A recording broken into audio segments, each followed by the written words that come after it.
নমস্কার বন্ধুরা। একটা কাঁচা আম দিয়ে দুর্দান্ত একটা চিকেন রেসিপি বানিয়ে নিন। হ্যাঁ, ঠিকই শুনেছেন, কাঁচা আম দিয়ে আপনাদের চিকেন রেসিপি করে দেখাবো। আম কাঁচা থেকে পাকার আগেই এই রেসিপিটা কিন্তু একবার করে ফেলবেন, খেতে কিন্তু অসাধারণ লাগে। গরমের দিনে এটা কিন্তু আম দিয়ে চিকেনের একটা সেরা রেসিপি। তো চলুন আর কথা না বাড়িয়ে ভিডিওটা শুরু করা যাক। এখানে আমি 500 গ্রাম চিকেন নিয়ে নিয়েছি, আর নিয়ে নিয়েছি একটা কাঁচা আম। আমটা ভালো করে ধুয়ে খোলা ছাড়িয়ে কেটে নেব। আমগুলোকে ব্লেন্ডারের মধ্যে দিয়ে দেব। এরকমই ছোট ছোট টুকরো করে আমি কেটে নিয়েছি। 500 গ্রাম চিকেনের জন্য কিন্তু আমি একটা আম ব্যবহার করছি। আপনাদের চিকেনের পরিমাণ যদি বেশি হয় তাহলে আমের পরিমাণটাও কিন্তু আপনারা বাড়িয়ে নেবেন। এখানে দিয়ে দিচ্ছি 4টে কাঁচা লঙ্কা। আপনারা ঝালটা আপনাদের পরিমাণ মতো দিয়ে নেবেন। এবারেতে দিয়ে দিচ্ছি সামান্য একটু জল। এবার এটাকে ব্লেন্ড করে নেব। এটা কিন্তু আমি ব্লেন্ড করে নিয়েছি, দেখুন।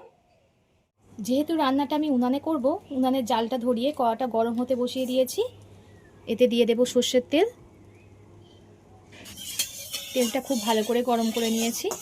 গরম তেলের মধ্যে ঠিক এমন গোটা গোটা করে আলু কেটে নিয়েছি, সেটাকে দিয়ে দেব। আমি আমার পরিমাণ মতো আলু নিয়ে নিয়েছি, আপনারা আপনাদের পরিমাণ মতো নিয়ে নেবেন। অনেকে আছে মাংস একটু আলু খেতে ভালোবাসে, তারা একটু বেশি করে নেবেন। আলুটাকে খুব ভালো করে ভেজে নেব। আলুগুলো দেখুন খুব ভালোভাবে ভেজে নিয়েছি। এবার তুলে নেব। ওই তেলের মধ্যে আবার একটু তেল দিয়ে দিলাম। গরম তেলে দিয়ে দেব একটা তেজপাতা, এক টুকরো দারচিনি, অল্প করে কাঁচা জিরে। ফোড়ন থেকে সুন্দর একটা গন্ধ বেরালে এর মধ্যে দিয়ে দেব 3টে বড় সাইজের পেঁয়াজটি একদম মিহি করে কুচিয়ে নিয়েছি। সেটাকে পেঁয়াজটাকে একটু ব্রাউন করে ভেজে নেব। যেহেতু এখন গরমের সময়, তাই বেশি তেল মশলা দেব না, অল্প তেল মশলা দিয়েই রান্না করব। পেঁয়াজটা ভাজার সময় অল্প করে লবণ দিয়ে দেব, তাহলে পেঁয়াজটা পুড়েও যাবে না আর খুব সুন্দর নরম হবে। পেঁয়াজটা দেখুন ব্রাউন করে ভাজা হয়ে গেছে। এবার এতে দিয়ে দেব 4 চামচের 3 চামচ রসুন বাটা। এতে রসুনের পরিমাণটা একটু বেশি দিলে খেতে বেশি ভালো হবে। এটা আমি 500 গ্রামের চিকেনের জন্য ব্যবহার করলাম। আপনারা যখন চিকেনের পরিমাণ বাড়িয়ে নেবেন তখন রসুনের পরিমাণটাও বাড়িয়ে নেবেন। যতক্ষণ না রসুনের কাঁচা গন্ধটা চলে যায় ততক্ষণ ভেজে নিতে হবে। রসুনের কাঁচা গন্ধটা কিন্তু ভাজতে ভাজতে চলে গেছে। এবার এতে দিয়ে দেব 2টো বড় সাইজের টমেটোকে ব্লেন্ড করে নিয়েছি, সেটাকে।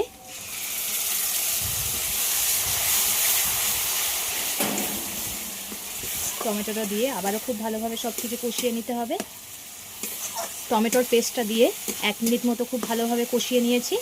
এবার এতে পরিষ্কার করে ধুয়ে জল ঝরিয়ে রাখা চিকেনটা দিয়ে দেব। চিকেনটা সব কিছুর সঙ্গে খুব ভালোভাবে কষিয়ে নেব।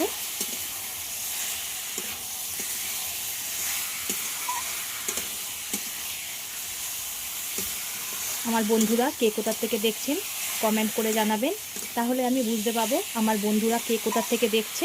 আর আপনারা এত সুন্দর সুন্দর কমেন্ট করেন, আমার পড়তে খুবই ভালো লাগে। এভাবে পাশে থেকে সাপোর্ট করার জন্য অসংখ্য ধন্যবাদ।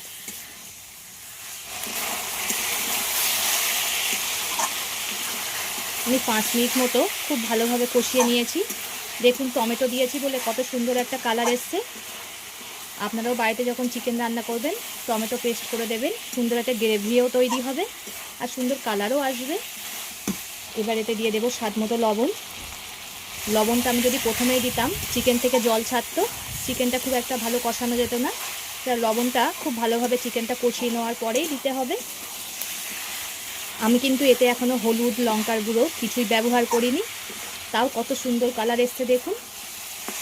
চিকেন থেকে দেখুন কেমন তেল ছাড়ছে, তাহলে বুঝতে হবে মশলাগুলো খুব ভালো করে কষানো হয়ে গেছে। এবার এতে দিয়ে দেবো 4 চামচের 2 চামচ আদা বাটা। আদাটা যদি প্রথমেই দিতাম আদাটা একটু পুড়ে যেত, তাহলে কষানোটা ভালো হতো না আর মাংসের একটা তিতো ভাব চলে আসতো। তাই আদাটা কষানোর পরেই দিতে হবে। আদার যতক্ষণ না কাঁচা গন্ধ চলে যায় ততক্ষণ একটু কষিয়ে নেব। আদা দিয়ে খুব একটা বেশি কষাতে হবে না, আদার কাঁচা গন্ধটা চলে গেছে কষাতে কষাতে। এবার এতে দিয়ে দেব পরিমাণ মতো হলুদ গুঁড়ো, আর যে আম আর কাঁচা লঙ্কাটা ব্লেন্ড করে রেখেছিলাম সেটাকে দিয়ে দেব। আবারও খুব ভালোভাবে কষিয়ে নেব।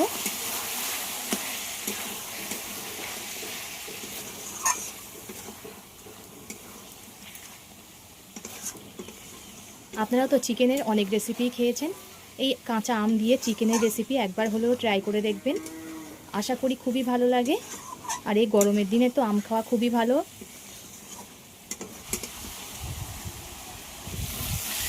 আমার সব কিছু খুব সুন্দরভাবে কষানো হয়ে গেছে। এবার এতে দিয়ে দেব এই ছোটো চামচের 1 চামচ ধনিয়া গুঁড়ো। এবার যে আলুগুলোকে ভেজে রেখেছিলাম সেগুলোকে দিয়ে দেব।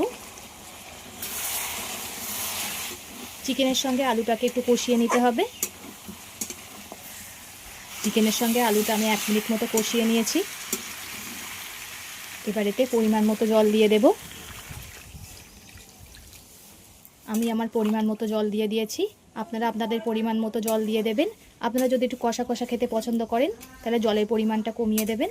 এবার ঝোলটাকে ফুটতে দেব। ঝোলটা ফুটে দেখুন কতটা ঘন হয়ে আসছে। যেহেতু এতে আম দেওয়া আছে তাই অল্প করে চিনি দিয়ে দিলাম, টকভাবে ব্যালেন্সটা ঠিক রাখার জন্য। সব শেষে দিয়ে দেব এতে গরম মশলার গুঁড়ো। এবার হালকা হাতে নাড়িয়ে নিতে হবে। এইভাবে একবার হলেও ট্রাই করে দেখবেন, খুবই ভালো লাগবে কিন্তু খেতে বন্ধুরা। গরম মশলা দিয়ে খুব একটা বেশি ফোটাবো না। এবার নামিয়ে নেব। এতক্ষণ ধরে ভিডিওটা ধৈর্য ধরে দেখার জন্য অসংখ্য ধন্যবাদ। সবাই সুস্থ থাকবেন, ভালো থাকবেন। পরবর্তী একটা নতুন ভিডিও নিয়ে আপনাদের সামনে আবার হাজির হচ্ছি।